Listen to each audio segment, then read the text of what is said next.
नमस्कार दोस्तों, स्वागत है अपने YouTube channel top trending GK में। दोस्तों आपको पता है आज 28 दिसंबर से आरआरबी एनटीपीसी के एग्ज़ाम स्टार्ट हो चुके हैं और आज आपके जो प्रथम पारी का एग्ज़ाम था 10:30 से लेकर 12 बजे के मध्य में यहाँ पर टोटल जो 40 जीके के सवाल पूछे गए थे एग्जैक्ट हूबहू यहाँ पर मैं दावा करता हूँ 100% रियल और ऑथेंटिक सवाल मिल चुके हैं। जो 39 आपने जो भी चैनल पर वीडियो देखे होंगे इतने सवाल आपने किसी भी चैनल पर नहीं देखे होंगे, ये मेरा दावा है। और साथ ही साथ ये सभी रियल क्वेश्चन है। अभी 2:25 हुए, एग्जाम आपके 12 बजे खत्म हुआ था।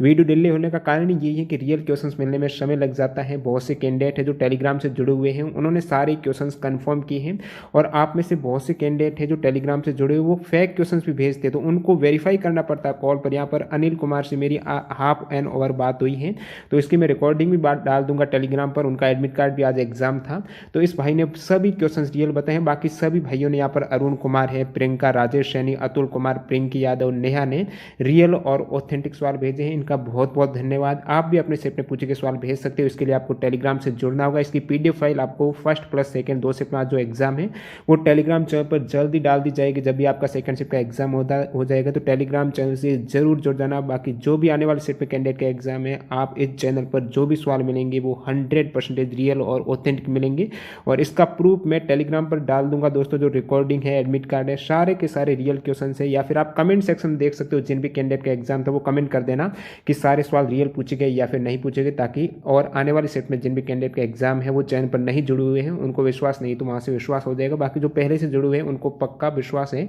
कि यहाँ पर जो भी सवाल मिलते हैं वो रियल मिलते हैं। इसलिए वीडियो डिले हो जाता है, लेकिन अपन क्वालिटी से समझौता नहीं करते हैं। तो देखिएगा पहला सवाल 39 होबू सवाल। पहला सवाल देखिए, दक्षिण अमेरिका में जो लैंड लॉक कंट्री है वो कौन सी है?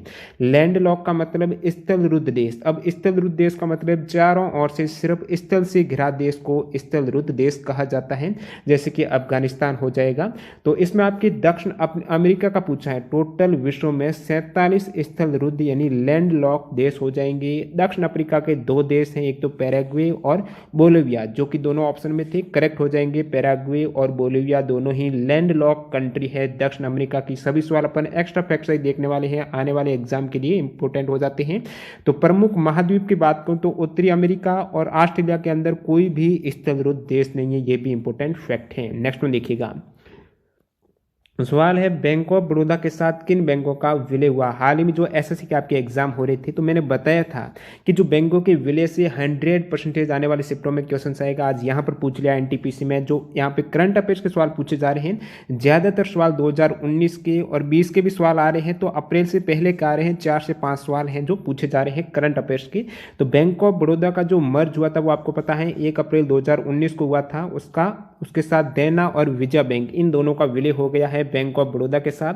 और अन्य यहाँ पर मैं फैक्ट बताऊं तो 1 अप्रैल 2020 को जो टोटल 10 पब्लिक सेक्टर की बैंकों का विलय हुआ है। अब पब्लिक सेक्टर की 12 बैंक रह गई हैं, तो उनमें इंपोर्टेंट हो जाते हैं। ओरिएंटल बैंक ऑफ कॉमर्स और यूनाइटेड बैंक ऑफ इंडिया का विलय हुआ है पीएनबी के साथ में।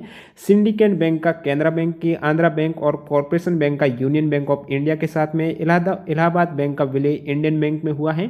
तो ये सभी इंपोर्टेंट है आने वाले शिफ्ट के लिए। कौन सी बैंक का मर्ज किसके साथ हुआ है? आज आपके शिफ्ट में पूछा है बैंक ऑफ बड़ौदा का मर्ज हुआ है जो देना और विजया के साथ में। अगला सवाल देखिए, डीआरडीओ के द्वारा विकसित रॉकेट लॉन्चर कौन सा है? जो रक्षा अनुसंधान एवं विकास संगठन है उसके द्वारा विकसित जो रॉकेट लॉन्चर है, ऑप्शन में आपकी पिनाक था, बिल्कुल करेक्ट हो जाएगा। पिनाक जो मल्टी बैरल रॉकेट लॉन्चर है, ये डीआरडीओ के द्वारा विकसित है। भारतीय सेना के लिए ये तैयार किया गया है, जो कारगिल वार में इसे प्रयोग किया गया था। अगला सवाल देखिए, सबरीमाला मंदिर कहां पर है? तो सबरीमाला मंदिर है ये केरल में है और पेरियार टाइगर अभ्यारण्य है वहां पर स्थित ये प्रसिद्ध हिंदू मंदिर है सबरीमाला, केरल राज्य में, जहां पर विश्व का सबसे बड़ा वार्षिक तीर्थ यात्रा होती है।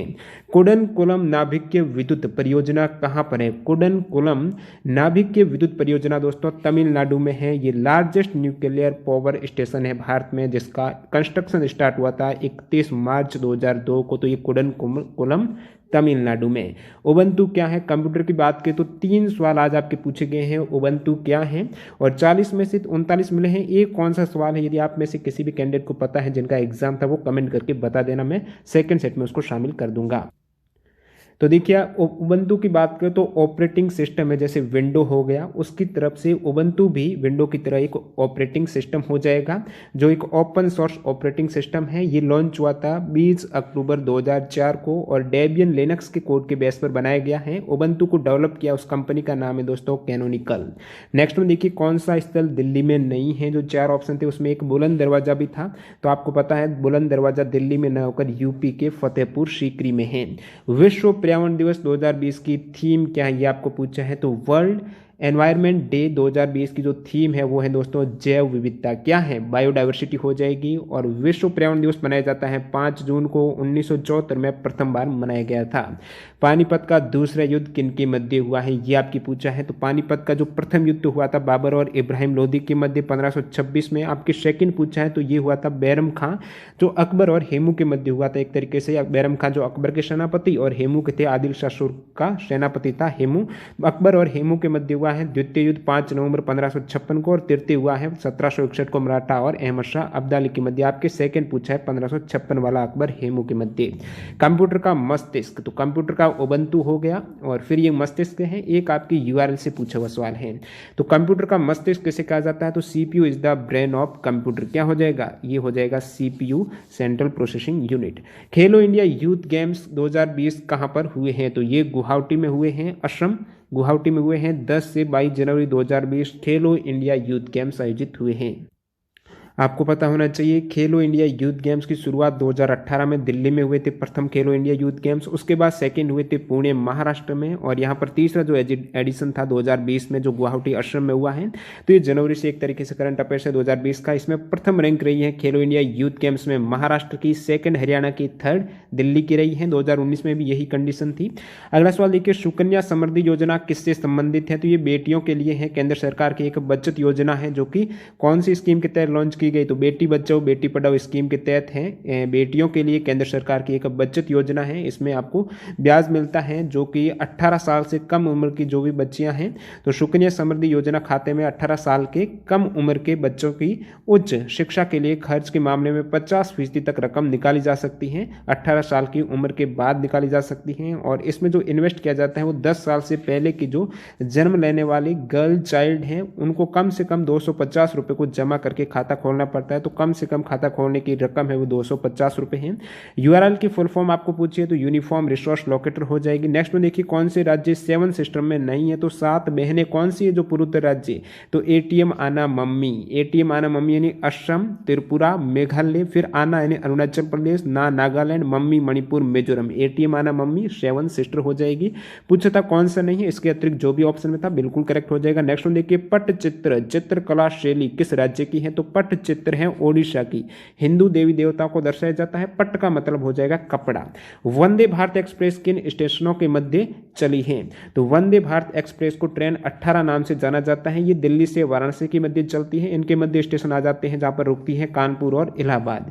55वां ज्ञानपीठ पुरस्कार किसे दिया गया है, तो ये जो 2019 वाला ज्ञानपीठ पुरस्कार है 55वां 29 नवंबर 2019 को प्रसिद्ध मलयालम कवि अक्कीतम अच्युतन नंबूत्री को दिया गया है, तो मलयालम लैंग्वेज में, और ये दिया गया है नंबूत्री जो अक्कीतम अच्युतन नंबूत्री है। तो 2019 में 55वां ज्ञानपीठ पुरस्कार इनको मिला है। सबसे प्रथम ज्ञानपीठ पुरस्कार भी मलयालम में दिया गया था।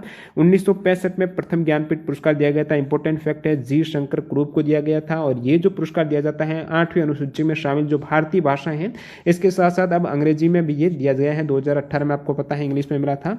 अगला सवाल देखिए ध्वनि का संचरण किसमें नहीं होता है, ऑप्शन निर्वात था, बिल्कुल करेक्ट हो जाएगा। और बहुत बार एग्जाम पूछा जाता है ध्वनि का संचरण सबसे अधिक जो स्पीड रहती है वो कौन से माध्यम में, तो आप कहेंगे ठोस है। उसके बाद दर सबसे कम गैस में रहती है। नेक्स्ट में देखिए यहाँ पर राज तरंगिणी के लेखक कौन है, तो आपको पता होना चाहिए कल्हण है। इजी सवाल हो जाएगा।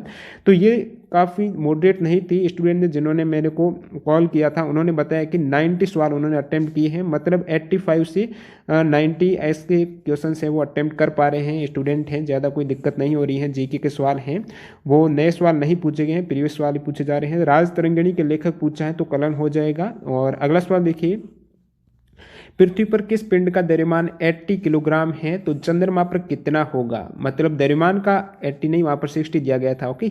लेकिन द्रव्यमान की बात करें तो द्रव्यमान चेंज नहीं होता है, मास है, किसी भी ग्रह पर चले जाओ सेम रहेगा। तो जो भी यहाँ पर दिया गया है वो 60 किलोग्राम है, वो चंद्रमा पर भी रहेगा और अन्य पिंड जो भी अर्थ हो गया वहां पर भी वो सेम रहेगी। यदि यहाँ पर पूछ लेता कि भार है, कि भार इतने न्यूटन है, तो चंद्रमा पर कितना होगा, तो चंद्रमा पर भार पृथ्वी के भार का 1/6 होता है और द्रव्यमान किसी भी प्लैनेट पर चले जाओ वो सेम रहता है, तो यहाँ पर सेम रहने वाला है। केंद्रीय आलू अनुसंधान संस्थान कहाँ पर है, ये एसएससी में हाल ही में पूछा हुआ सवाल है।